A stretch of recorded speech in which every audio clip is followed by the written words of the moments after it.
This video is going to be an introduction to the topic orthogonal trajectories.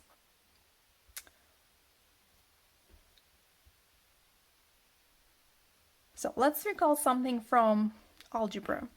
If you remember, there are two lines, and here I have them, or the graphs. Two lines, L1 and L2, are called perpendicular lines. In other words, they intersect at the right angle. If and only if the respective slopes satisfy the specific relationship. Do you remember what relationship was that? So first of all, they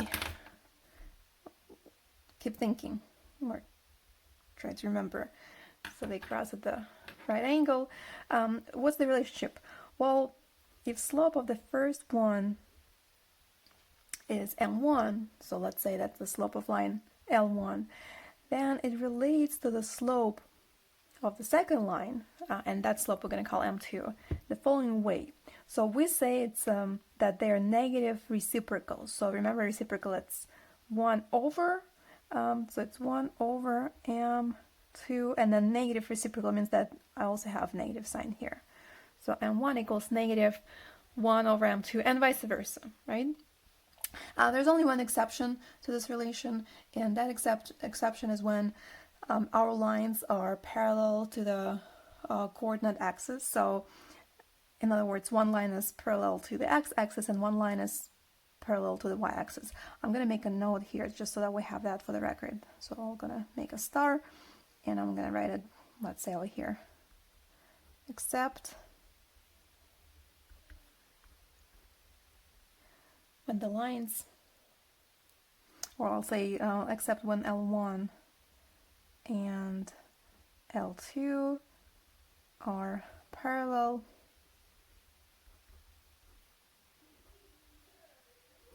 to the coordinate axis.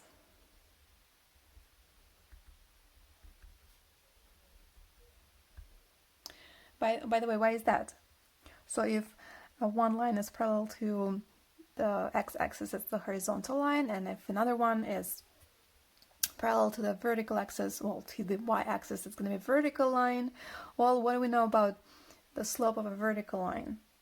Slope of any vertical line is undefined, right? So that's why this relationship is not going to work.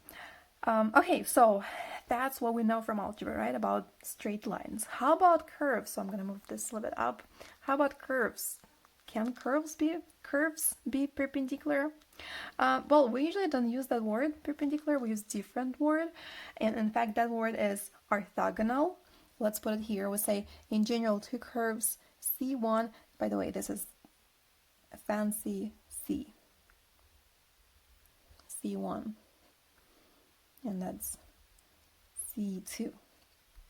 So in general, two curves C1 and C2 are said to be orthogonal. Let's write that down.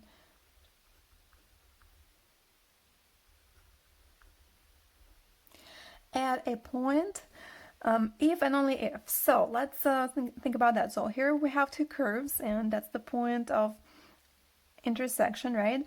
So can we say that they intersect at the right angle? Well, we can, and in fact, it's it's common to even show the right angle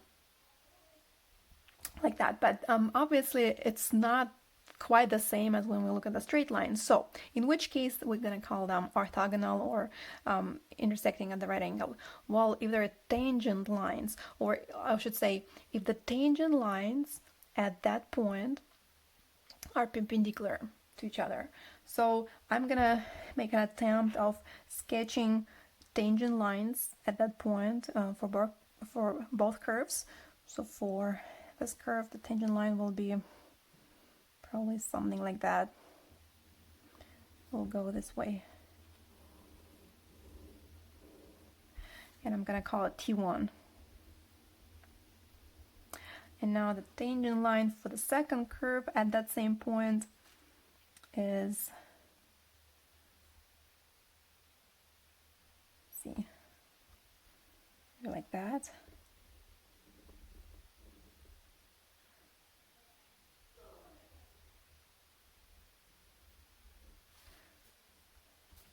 So that's going to be T2, tangent line. And again, if tangent lines intersect at the right angle, then we say that curves are orthogonal or intersect at the right angle. Let's write that down. So, in general, two curves C1 and C2 are said to be orthogonal at a point if and only if there are tangent lines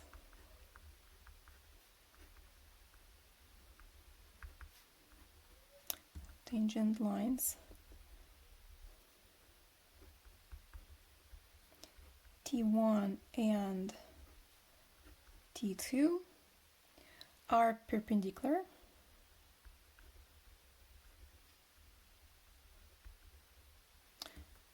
sorry, I'm making typos. Perpendicular at the point of intersection. At the point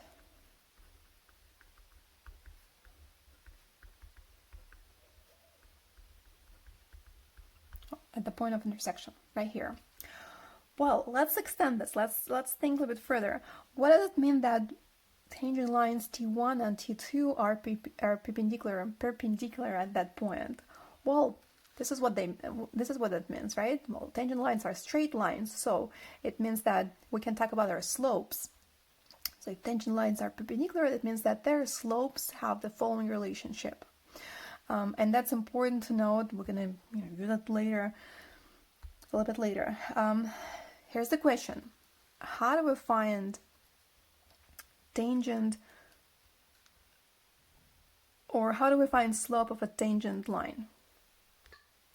So you should remember from the calculus course that the slope of a tangent line at any point is the derivative of the corresponding function, right? Let's write that down so recall. The slope of a tangent line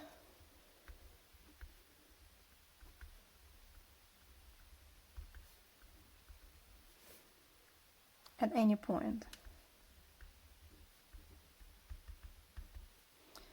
is the derivative of the corresponding function.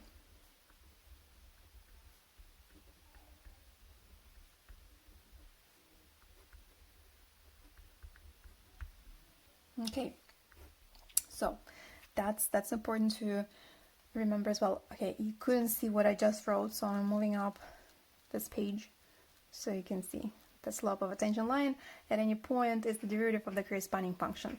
And before we move on and look at the example, let's also make the note here that when we say that curves are orthogonal at any point if and only if their tangent lines are perpendicular. So once again, let's remind ourselves that what it means that they're perpendicular.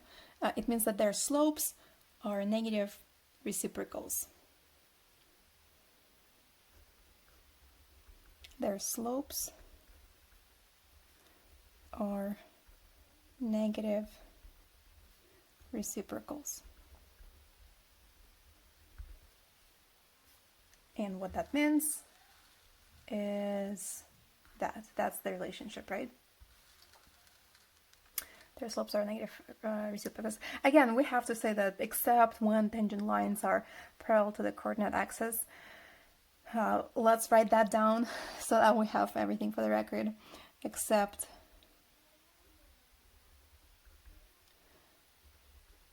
when T1 and, can you see that? Yeah, I think you do. And T2 are parallel to the coordinate axis. To the coordinate axis.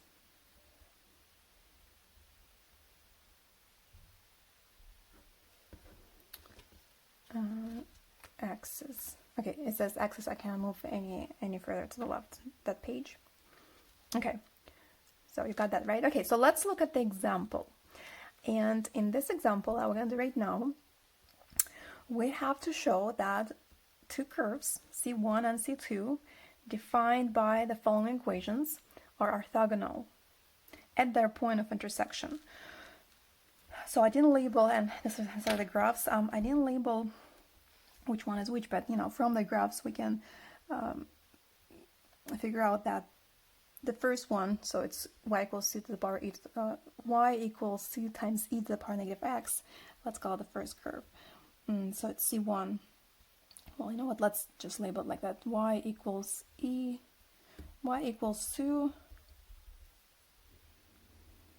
e to the power negative x. That's that one. And y squared equals to x plus 4. Well, that's the parabola, right? You should recognize the parabola. Let's show that they're orthogonal. How do we show? Well, we'll follow definition. It says that they're orthogonal if their tangent lines are perpendicular.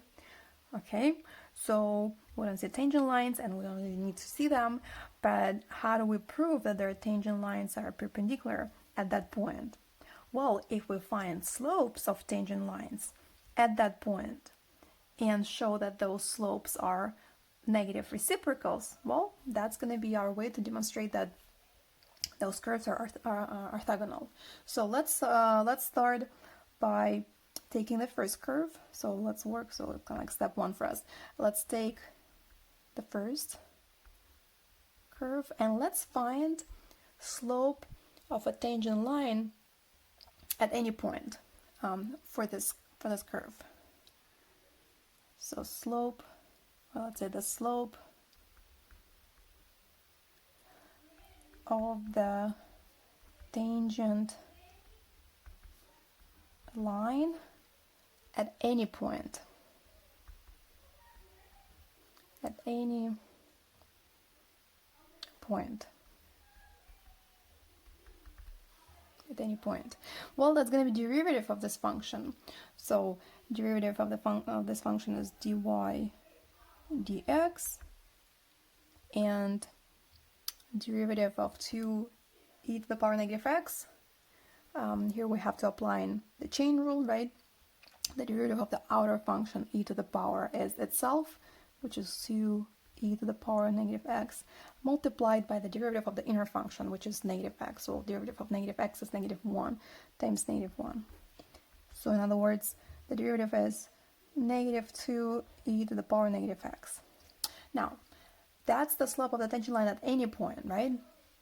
And see how it depends on x. So depending on the choice of x, or depending on the choice of the point and its x coordinate, we will be able to find the actual slope. Well, we know what our point is, and I specifically picked lines so that they intersect, at a good or easy point, a point that's easy to work with. So that point is what? It's 0, 2, right? The point of intersection. Okay, so what's going to be the slope of the tangent line for this curve at that specific point? Well, we just need to evaluate the derivative, dy dx, at that point. That's the notation I'm going to use. Derivative evaluated at point 0, 2. In other words, it's just plugging in 0 for y, which we don't have here, and then 2 for x. Okay, scratch that, right? The other way around. 0 for x and then 2 for y. So, yeah, x, I guess I have to remind myself. X, y. So we're plugging in 0 for x and no y. So it's negative 2 e to the power negative, here it is, plugging in 0. Well, negative 0 is just 0, and then e to the power 0 is 1. It's negative 2 times 1, or negative 2. Okay, so that's the slope. Slope of the tangent of, well, we can call it T1, right? Tangent line for the first curve. So that's slope of T1. Okay, guys, you cannot see what I'm writing on that side, unfortunately. I'm sorry, it says slope. Okay, here it is, slope of T1. Now, next we're gonna repeat the process, but for the second line, second curve, I should say. So the second curve is y squared equals 2x plus 4, and the slope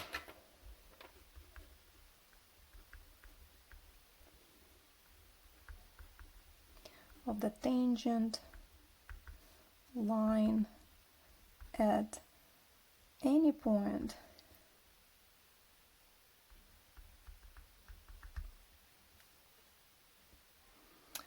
is the derivative of this function. Now this function is given to us in the implicit form, so we have to apply implicit differentiation, right? So derivative of the left hand side, derivative of the left hand side, well, here we have to apply the chain rule, right? So derivative of the outer function, it's 2y. But then derivative of the inner function, right? Because y is the function. Well, we just simply write dy dx. dy dx. So 2y times dy dx. That's the derivative of the left hand side. And then derivative of the right hand side, derivative of 2x is just 2. And then derivative of the constant 4 is 0. So we have that. Let's rewrite this derivative so that dy dx is isolated. For that, we just have to divide both sides by 2y. So that's 2 divided by 2y, which is 1 divided by y, right? Like that. And once again, this is derivative, I'm sorry, this is the slope of the tangent line for that curve at any point, but we're interested to find the slope of that line at point 0, 2. So we're going to take derivative dy dx, and we will evaluate it at that same point, 0, 2. Again, reminding myself, 0 is x, 2 is y. Now here we have just y, so we're plugging in 2 for y, 1 over 2. 1 over 2. 1 over 2. Okay, so that is slope of the tangent line. I'm calling it T2 for the second curve. I should say add 0 to at that point, and I'm going to add it here also. So slope of T1, you can't see it, but hopefully you already wrote it. Slope of T1 at 0, 2. And let's compare those slopes. So negative 2 versus 1/2. So what can we say about those two numbers? Well, they're negative reciprocals. This is how you check. So you take one number, then you take its reciprocal and switch the sign. So if I take reciprocal of negative 2, it's going to be negative 1/2, but then also have to switch the sign. Well, it becomes positive 1/2, right? I'll take different color and I'll point out like that. These are negative. Can you see that? Negative reciprocals.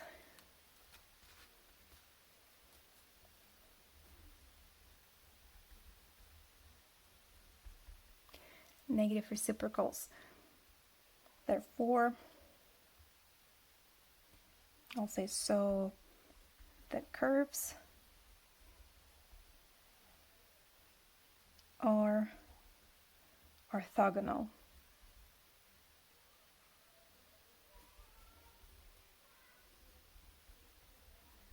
That's our conclusion. So the curves are orthogonal. Okay, so that's how you can show it. Now, what we're going to do next? Next, we're going to turn the page over.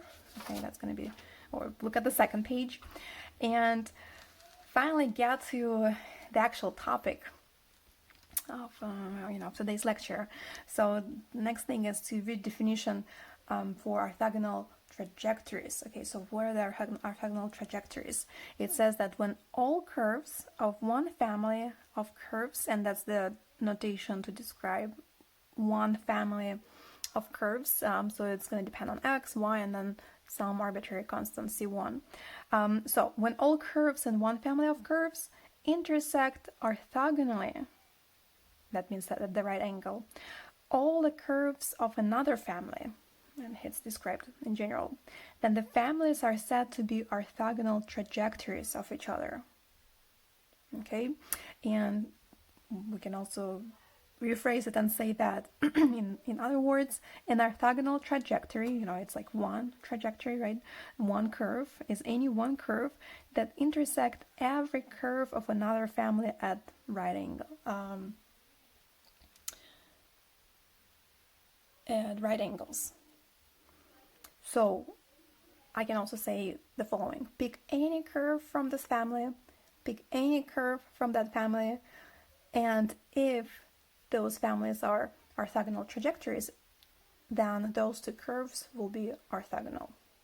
Or in other words, they will intersect at the right angle. So here's an example. It's kind of like continuing example that we just saw. It says an example 1. I think actually it wasn't numbered. Well, let's keep it an example 1 from the first page. We showed that the graphs of those two functions, right, are orthogonal. That's the example we just did at that point 0, 2. Well, in fact, they come from two families that are orthogonal trajectories. So the family from which the first curve came is this family, y equals c1 e to the power negative x. So what I did, I just simply picked 2 for c1, right? That's arbitrary constant. I can pick any number I want, positive, negative, any number I want. I chose 2. So that's one of the family members from that family. And then here's the family for the second curve. So it's y squared equals 2x plus c2. So that means that I chose to use 4 for c2.